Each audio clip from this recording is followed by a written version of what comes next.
ప్రధానమంత్రి నరేంద్ర మోడీ గారి నేతృత్వంలో 27 తారీఖు నాడు నీతి ఆయోగ్ సమావేశం జరుగుతుంది.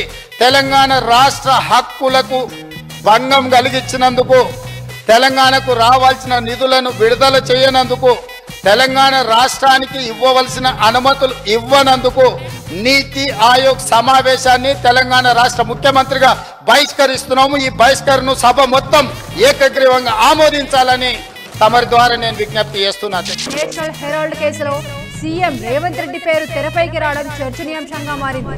ఈడీ ఛార్జ్షీట్లో రేవంత్ రెడ్డి సదరు కాంగ్రెస్ నేతలు వివాదాస్పద యంగ్ ఇండియన్ కంపెనీకి నయానా భయానా ఇతర నాయకులతో విరాళాలు ఇప్పించారని ఆరోపిస్తోంది. ఎందుకంటే కేంద్ర రాష్ట్ర ప్రభుత్వాలు సహకరించుకున్నప్పుడే, కలిసిమెలిసి పనిచేసినప్పుడే రాష్ట్రం అభివృద్ధి జరుగుతుంది తప్ప చెరువు మీద అలిగి కడుక్కోకుండా ఉంటే మనకే వాసన వస్తుందన్న సంగతి మీకు అందరికీ తెలుసు.